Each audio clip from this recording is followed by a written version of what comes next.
بسم الله الرحمن الرحيم. الحمد لله رب العالمين والصلاة والسلام على سيد المرسلين.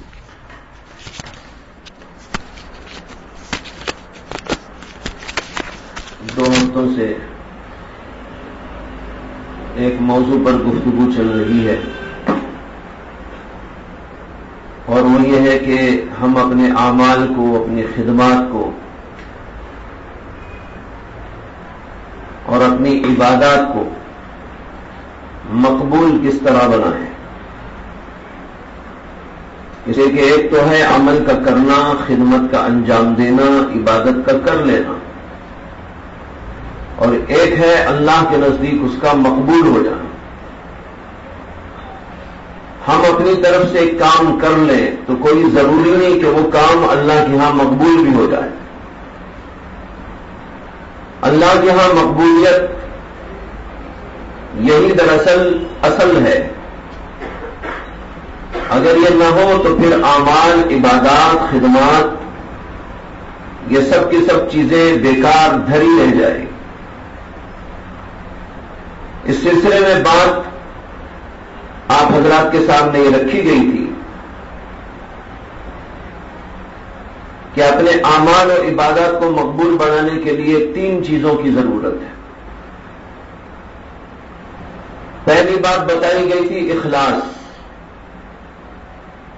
اس لیے کہ بغیر اخلاص کے اللہ کے ہاں قبول ہونے کا سوال ہی نہیں. دوسری بات بتائی گئی تھی کہ ہر عمل کرنے کے بعد،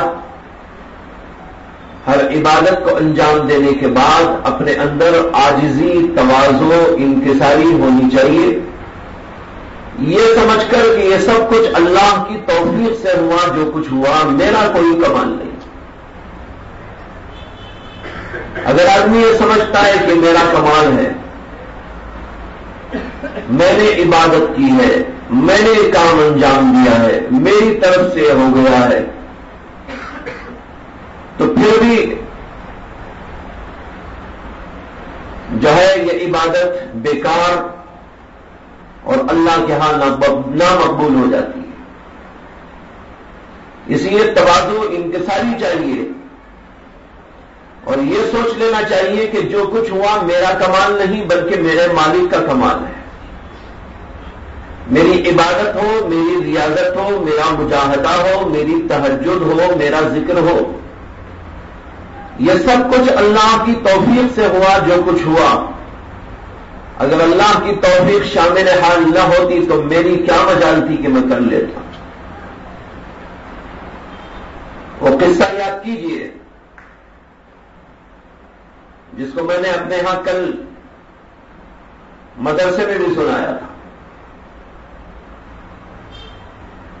کہ مولانا روم رحمت اللہ علیہ نے قصہ لکھا ہے کہ ایک آقا اپنے غلام کو لے کر خریدی کے لیے نکلا، بازار گیا، کچھ چیزیں خریدتے خریدتے بیگیں بھرتے ہوئے آگے بڑھنے لگے. غلام کے ہاتھ میں وہ ساری بیگیں، سودا، سامان سب کچھ تھا. آگے بڑھتے ہوئے ایک جگہ پر ان کو ایک مسجد دکھائی دی. مسجد سے اذان کی آواز آ رہی. مسجد کی اذان سن کر غلام کہنے لگا اپنے غلام، اپنے آقا سے کہ حضور اجازت دیجئے نماز پڑھ کے آتا ہوں. آقا نے اجازت دے دی کہ ٹھیک ہے جاؤ نماز پڑھ لو. اور جو کچھ سودا، سامان خریدا گیا تھا اور غلام کے ہاتھ میں تھا وہ سب کچھ اپنے ہاتھ میں لے کر وہ مسجد کے باہر کھڑا رہا. گویا کہ اللہ نے آقا کو غلام بنا دیا، غلام کو آقا. غلام گیا اندر نماز پڑھنے کے لیے اور یہ آقا غلام کے انتظار میں مسجد کے باہر سودا لے کے کھڑا ہوا ہے. انتظار غلام کرتا ہے یا انتظار آقا کرتا ہے؟ دیکھو اللہ نے آقا کو غلام بنا دیا، غلام کو آقا بنا دیا. اس لیے بنا دیا کہ غلام جب واقعی اللہ کا غلام بن جاتا ہے تو تو ساری دنیا کا امام بن جاتا ہے. اب یہ آدمی اللہ کا غلام بننے مسجد میں گیا, سجدہ-ریز ہونے کے لیے گیا, اللہ نے اس کو امام بنا دیا اور اس کے آقا کو اس کا غلام بنا کر باہر مسجد کے کھڑا کر دیا. خیر وہ اندر گیا, نماز پڑھا, نماز ختم ہوئی تو کچھ لوگ فرض پڑھ کے باہر چلے گئے, لیکن اس آقا کا وہ غلام جو اندر گیا تھا وہ نہیں نکلا. آقا نے سوچا کہ تھوڑی دیر بعد سنت نوافل پڑھ کے آئے گا, لیکن سنتیں پڑھ کے جانے والے چلے گئے, نوافل پڑھ کے نکلنے والے بھی نکل گئے. جب یہ نہیں آیا تو اس کے آقا کو جستجو شروع ہوئی اور وہی باہر کھڑے کھڑے کچھ ادھر کچھ ادھر جھانکنے لگا. دیکھے کہاں ہوگا, وہ ادھر ہوگا, اس کونے میں ہوگا یا اس کونے میں ہوگا. تو ایک جگہ وہ نظر آنے لگا,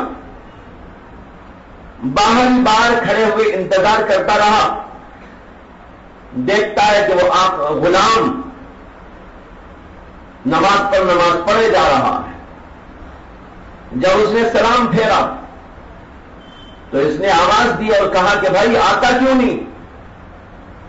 اس نے کہا کہ آنے نہیں دیتے, یا یوں کہا جانے نہیں دیتے, اور پھر رکعت باندھ لیا. اب یہ ششو پنج میں ہے کہ کون آنے نہیں دیتا, کون جانے نہیں دیتا, بازار تو کوئی ہے ہی نہیں وہاں پر. خیر جب وہ دوبارہ سلام پھیرا تو اس نے کہا ارے میاں آتے کیوں نہیں؟ اس نے کہا آنے نہیں دیتے. کہا کون؟ کہا وہی جو تجھے اندر آنے نہیں دیتا وہ مجھے باہر جانے نہیں دیتا. یعنی اللہ اس نے مجھے پسند کیا, اپنے دربار میں بلا لیا, سجدے کی اجازت دے دی. سجدہ جب مومن بندہ کرتا ہے تو حدیث میں آتا ہے کہ اللہ کے نبی علیہ الصلوۃ والسلام نے فرمایا مومن بندہ اللہ کے سامنے سجدہ ریز ہوتا ہے تو گویا اللہ کے قدموں پر سر رکھتا ہے. کتنا بڑا شرف, کتنی عظیم بات, کس قدر اونچا مرتبہ اور مقام ہے. تو سوچے آدمی کہ سجدہ کرتے ہوئے میں کہاں ہوں اس وقت میں اس وقت کہاں پہنچا ہوا ہوں؟ اللہ کی چوکھٹ پہ پہنچا ہوں, اللہ کے قدموں میں سر رکھا ہوا ہوں. مومن کے لیے اس سے بڑا کوئی اعزاز نہیں ہو سکتا. تو بتانا یہ ہے کہ دیکھیے اس واقعے میں مولانا روم ہم کو یہ سمجھانا چاہتے ہیں کہ غلام کو اللہ نے قبول کر لیا اور بلا لیا اور اس کے آقا کو باہر کھڑا کر دیا. اللہ کی توفیق. مومن یہ سمجھے عبادت کے بعد, اپنی ریاضت کے بعد, اپنے مجاہدات کے بعد, اپنی خدمات کے بعد کہ محض اللہ کی توفیق تھی جس کی وجہ سے اس سے کام سرزد ہوا اور ہو گیا. اگر خدا کی توفیق نہ ملتی تو میں کیا کر سکتا. یہ ہے وہ عاجزی, تواضع, انکساری جس کی وجہ سے عبادت قبول ہوتی ہے. اور اگر آدمی میں گھمنڈ آ جائے, نماز پڑھ کے گھمنڈ آ گیا, عبادت کر کے گھمنڈ آ گیا, علم حاصل کر کے گھمنڈ آ گیا, کوئی دین کا کام کر کے گھمنڈ آ گیا, تو سمجھنا چاہیے کہ وہ سارا جو کچھ کرایا تھا وہ بیکار گیا. اللہ کے ہاں اس کی کوئی حیثیت نہیں. وہاں تو تواضع چاہیے. حضرت حاجی امداد اللہ مہاجر مکی رحمت اللہ علیہ کہتے ہیں,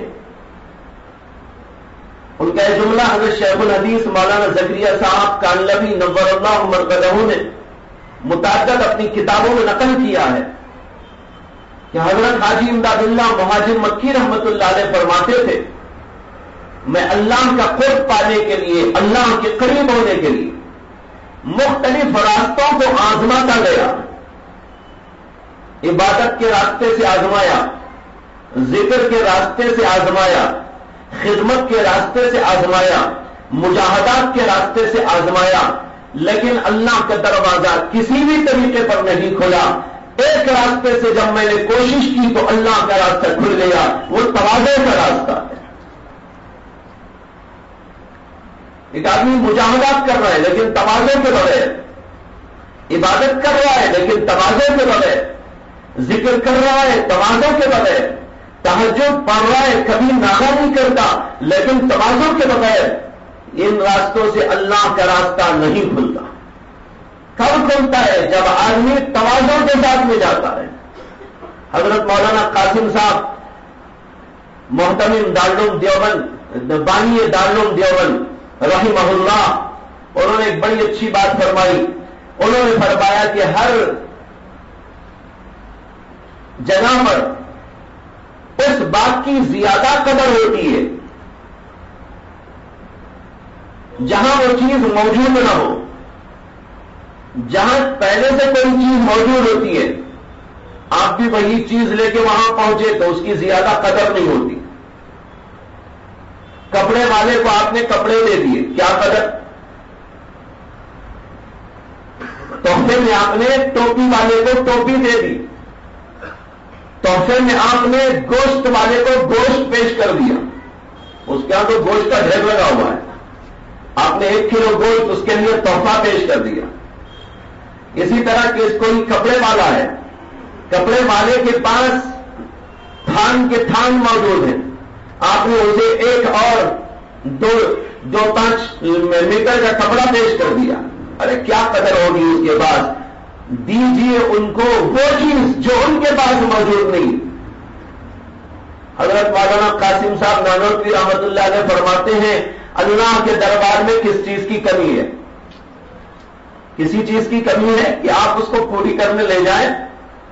ہاں، ایک چیز اللہ کے پاس میں نہیں ہے، وہ ہے تواضع۔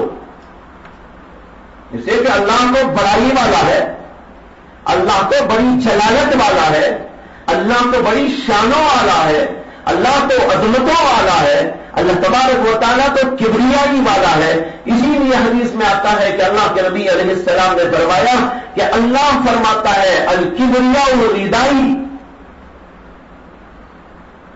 بڑائی، کبریائی یہ دراصل میری چادر ہے، جو میری اس چادر کو کھینچنا چاہے گا میں اس کو پھاڑ دوں گا۔ آپ کی چادر کوئی لینے لگے آپ خاموش رہیں گے؟ اللہ کہتے ہیں یہ میری چادر ہے، جو میری اس چادر کو کھینچنا چاہے گا میں اس کو پھاڑ کر دوں گا، یعنی ذلیل کر دوں گا، رسوا کر دوں گا۔ تو بھائی اللہ کے ہاں تو جلالتیں ہیں، اللہ کے ہاں تو عظمتیں ہیں، اللہ کے ہاں تو بلندیاں ہیں، اللہ کے ہاں تو شانیں ہی شانیں ہیں، اللہ کے ہاں تو آنے ہی آنے ہیں۔ اس لیے اللہ کے پاس اگر ہم جائیں بڑائی لے کے جائیں گے، ظاہر بات ہے کوئی راستہ نہیں مل سکتا اللہ کے پاس۔ وہاں جانا تو کیسے جانا ہے؟ حضرت مولانا قاسم صاحب نانوتوی رحمۃ اللہ علیہ فرماتے ہیں وہاں تواضع کے راستے سے جاؤ گے تو اللہ کے ہاں قدر ہوگی، اس لیے کہ اللہ تعالیٰ کے یہاں عاجز ہی نہیں، اللہ عاجز تھوڑا ہی بنیں گے، اللہ تعالیٰ اپنے آپ کو کمتر تھوڑا ہی بنا سکیں گے۔ ظاہر بات ہے اللہ کے ہاں تو جلالت و عظمت و بزرگی ہے، اس لیے اللہ کے ہاں جانا ہے تو تواضع کے راستے سے جاؤ، تواضع کے راستے سے جو پہنچنا چاہتا ہے اللہ کا راستہ اس کے لیے بالکل واہ کشادہ ہو جاتا ہے۔ یہ بات تھی گزشتہ ہی کی، اسی کا تکملہ تھا۔ اس کے بعد تیسری بات مجھ کو عرض کرنی ہے اس وقت۔ پہلی بات تھی اخلاص، دوسری بات تھی تواضع انکساری، اور تیسری بات ہے فکر معال، جس سے کہ آدمی اللہ کے یہاں مقبول ہوتا ہے، اس کی عبادت مقبول ہوتی ہے، اس کا کام مقبول ہوتا ہے۔ کیا مطلب ہے اس کا فکر معال؟ فکر معال کا مطلب یہ ہے کہ آدمی نیکی، عبادت، ریاضت، مجاہدہ، ہر خدمت، ہر بھلائی کا کام، اطاعت کا کام کر کر کے فکر مند ہو جائے کہ پتہ نہیں نتیجہ کیا ہوگا۔ یہ بہت بڑی صفت ہے۔ اگر آدمی فکر معال کے بجائے اطمینان سے مل گیا کہ ہاں میں نے تو ریاضت کر دی ہے، میں نے تو مجاہدہ کر دیا ہے، میں نے تو نماز پڑھ لی ہے، میں نے تو یہ کر دیا ہے، میں نے خدمتیں کر دی ہیں، میں نے یہ درس دے دیا ہے، میں نے یہ واز کہہ دیا ہے، میں نے لوگوں کو کہہ دیا ہے، میں نے اپنا کام کر دیا ہے، بس اطمینان ہو گیا اس کو کہ میں نے جو کچھ کیا بس سب کچھ ٹھیک کر دیا، سمجھو کہ غارت ہو گیا،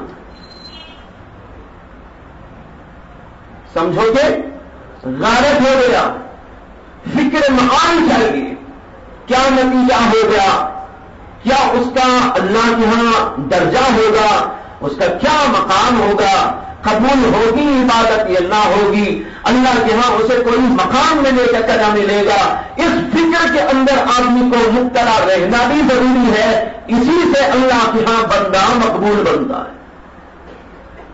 اگر یہ اطمینان سے بیٹھ جاتا ہے تو گویا تکبر میں آ جاتا ہے، اور تکبر کے بارے میں عرض کر ہی چکا ہوں، شیطان نے کتنے سجدے نہیں لگائے، شیطان نے کتنی عبادتیں نہیں کی، شیطان نے کس قدر ریاضتیں نہیں، کس قدر مجاہدات نہیں کیے، یہ سب کچھ اس نے کیا، لیکن سب کچھ کرنے کے بعد جو اس کے اندر تکبر آیا، اسی تکبر نے عزازیل کو نیز سے نابود کر دیا، مردود بنا دیا، اللہ کے درگاہ میں راندہ درگاہ قرار دیا گیا۔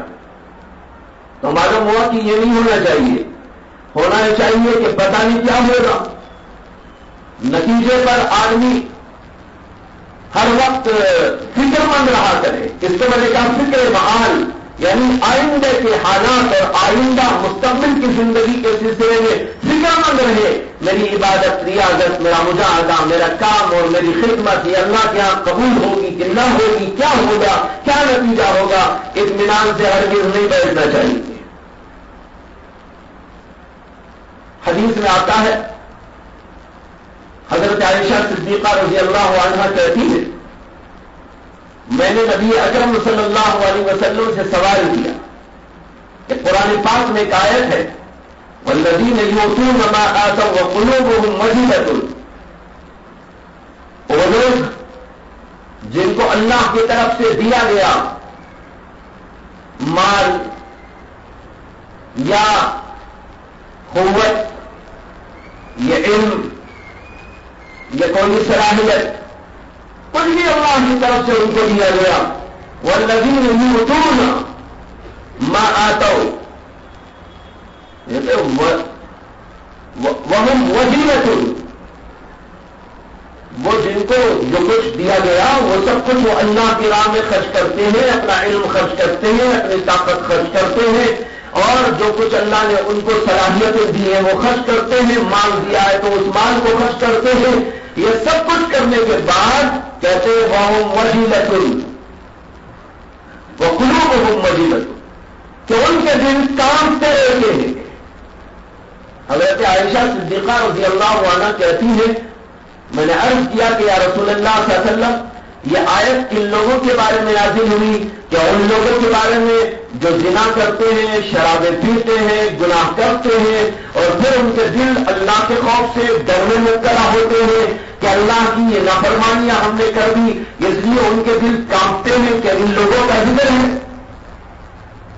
اللہ کے نبی علیہ الصلوۃ والسلام نے فرمایا کہ نہیں، اس آیت کے اندر ان کا نہیں، ان لوگوں کا ذکر ہے جو نماز پڑھتے ہیں، روزہ رکھتے ہیں، صدقہ دیتے ہیں، عبادتیں کرتے ہیں، پھر بھی یہ ڈرتے ہیں کہ قبول ہوگی کہ نہ ہوگی۔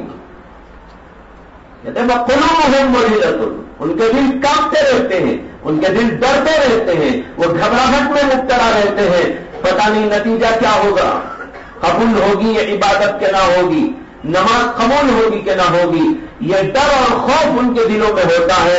اللہ نے نیک بندوں کی صفت میں باقاعدہ اس کا ذکر کیا، اور نبی اکرم صلی اللہ علیہ وسلم نے اس کی تفسیر فرما دی۔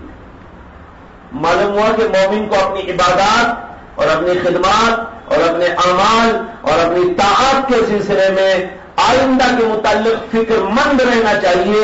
یہ فکر مندی ہی دراصل اللہ کے ہاں کوئی مقام بندے کا پیدا کرتی ہے، اور اگر آدمی مطمئن ہو جائے پھر سمجھو کہ اس کے لیے خطرہ ہی خطرہ ہے، خطرہ ہی خطرہ ہے۔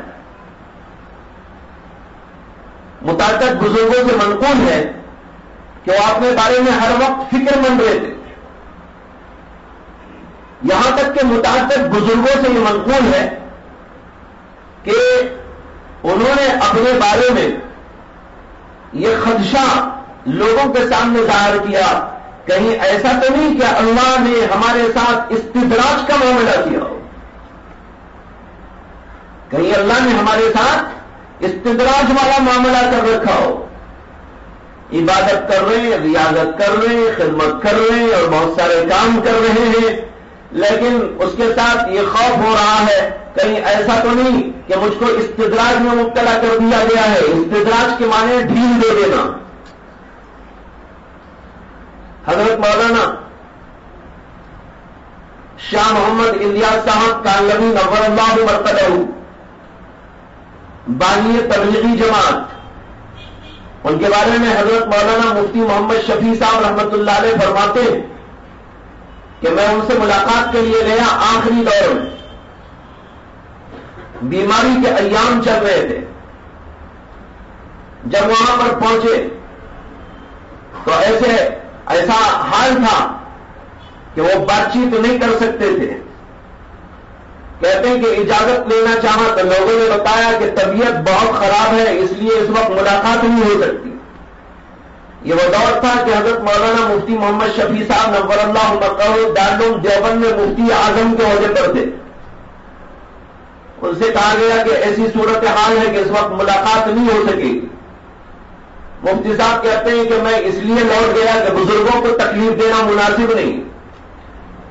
بعض لوگ جو ہے بزرگوں سے مسافہ کرنے پر اصرار کرتے ہیں، بعض لوگ بات چیت کرنے پر اصرار کرتے ہیں. ہمیشہ بزرگوں سے متعلق اس بات کا خیال رکھنا چاہیے کہ بھائی ہماری طرف سے کوئی اذیت اور تکلیف کسی کو نہ ہو. بالخصوص اولیاء اللہ کو، اہل اللہ کو، نیک لوگوں کو، ان کو کوئی تکلیف ہم سے نہیں پہنچنا چاہیے. اب دیکھیے حضرت مولانا مفتی محمد شفیع صاحب چاہتے تو کہہ بھی سکتے تھے کہ نہیں بھائی میں تو ملاقات کرنے آیا ہوں، اتنی دور سے آیا ہوں اور کھلے جگہ سے آیا ہوں، دارالعلوم دیوبند کا مفتی اعظم ہوں. ہو سکتا تھا، نہیں ہو سکتا تھا، لیکن انہوں نے کوئی اصرار نہیں کیا، واپس ہونے لگے. اتنے میں حضرت کے علم میں بات آئی. کسی نے ذکر کر دیا ہوگا کہ ایسا مفتی صاحب آئے تو کہا نہیں ان کو فوراً بلاؤ. آدمی کو دوڑایا اور مفتی صاحب کو پھر بلایا گیا. خیر ملاقات ہو گئی تو انہوں نے حضرت مولانا مفتی محمد شفیع صاحب فرماتے ہیں کہ حضرت مولانا شاہ محمد الیاس صاحب رحمۃ اللہ علیہ رونے لگے. روتے ہوئے فرمانے لگے مجھے اپنے اوپر استدراج کا خوف ہو رہا ہے. اللہ اکبر، کہ میرا کام اتنا پھیل گیا ہے، لوگوں میں یوں جو ہے پھیلتا جا رہا ہے، لوگ جو آتے چلے جا رہے ہیں. فرمایا کہ اس کو دیکھ کر مجھے یہ خوف ہو رہا ہے کہیں میرے ساتھ اللہ کا معاملہ استدراج کا تو نہیں ہو گیا، اللہ نے مجھے ڈھیل نہیں دے دی ہے دنیا کے اندر. اتنے بڑے آدمی اور ایسی عظیم شخصیت، علمی عملی کمالات کے جامع، لیکن ان کو یہ خدشہ ہو رہا ہے. کام کیا ہو رہا ہے؟ کام ہو رہا ہے دعوت کا، کام ہو رہا ہے تبلیغ کا، کام ہو رہا ہے نیکیوں کا، کام ہو رہا ہے خوبیوں کا، کام ہو رہا ہے دین کا. اس کے اندر بھی خدشہ ہو رہا ہے کہیں ایسا تو نہیں کہ اللہ نے مجھے استدراج میں مبتلا کر دیا. اب سنیے آگے کی بات. یہ ایک روپ بتا رہا ہوں ایک بزرگ کا، اہل اللہ کا آپ کو. اب ایک اور روپ بتاتا ہوں. حضرت مولانا مفتی محمد شفیع صاحب رحمۃ اللہ علیہ وہ بہت بڑے فقیہ تھے. شان فقاہت اللہ نے ان کے اندر کھل کے بھری ہوئی تھی. اپنے زمانے کے مفتی اعظم تھے، اپنے زمانے کے بہت ہی عظیم فقیہ تھے. بے شمار فقہی مسائل پر ان کی کتابیں موجود ہیں. جو دیکھتے ہیں وہ سمجھتے ہیں کہ وہ کتنے بڑے فقیہ تھے. تو حضرت مولانا مفتی محمد شفیع صاحب کہنے لگے حضرت استدراج کیسے ہو سکتا ہے؟ اس لیے کہ قرآن کریم کہتا ہے کہ جن لوگوں کو اللہ تعالیٰ ڈھیل دیتے ہیں وَهُمْ لَا يَشْعُرُونَ، ان کو شعور ہی نہیں ہوتا کہ ڈھیل دی جا رہی ہے. آپ کو جب یوں احساس ہو رہا ہے یہ ڈھیل نہیں ہو سکتی. واہ، یہ شان فقاہت، قرآن کی سمجھ، قرآن کی فہم. میں یہ نہیں کہہ رہا ہوں کہ حضرت کو نہیں فہم تھی، لیکن ان کو اس وقت میں اپنے بارے میں اگر دوسروں کا معاملہ ہوتا تو حضرت بھی نہیں فرماتے. لیکن ایک ہوتا ہے اپنے بارے میں فیصلہ کرنا، ایک ہوتا ہے دوسرے کے بارے میں فیصلہ کرنا. بزرگوں نے بڑی قیمتی بات فرمائی، اپنے بارے میں ہمیشہ بدظن رہا کرو اور دوسرے کے بارے میں ہمیشہ نیک ظن رہا کرو.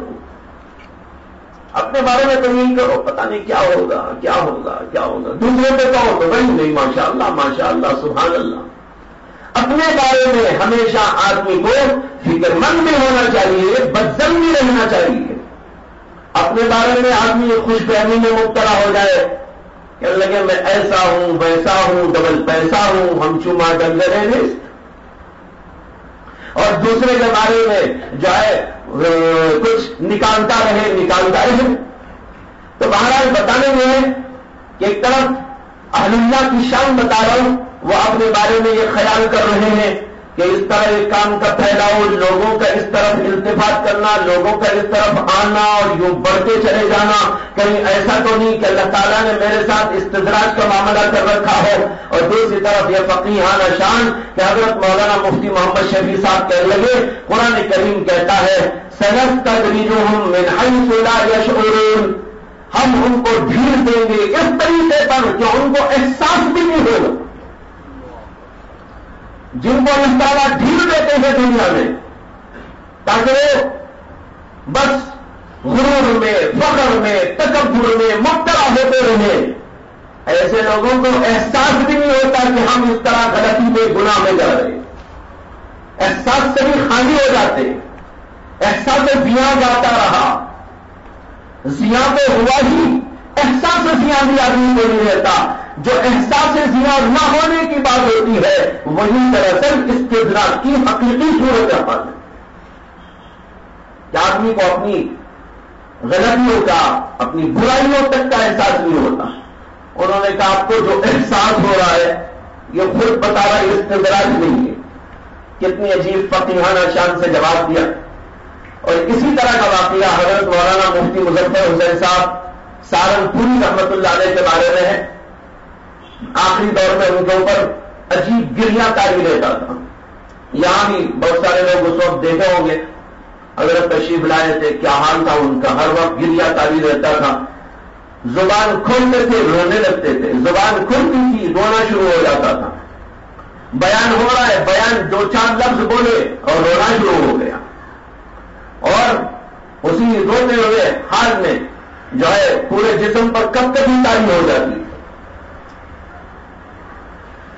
تو ان کا بھی واقعہ ہے کہ ایک دفعہ رو رہے تھے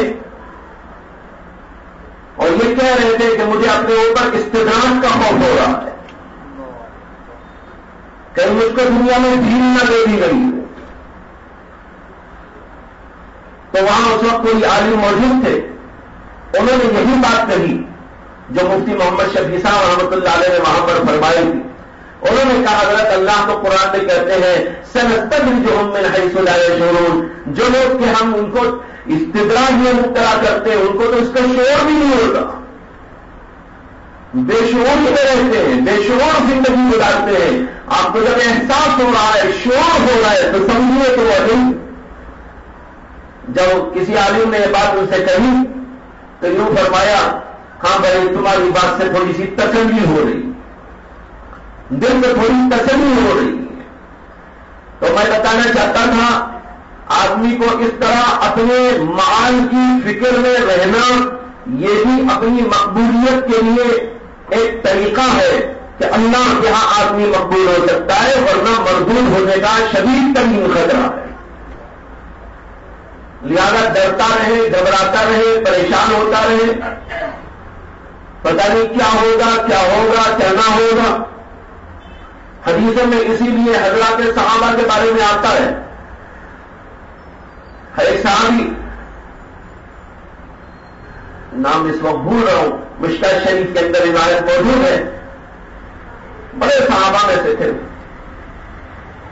ان کا آخری زمانہ تھا، بیماری میں مبتلا ہوئے.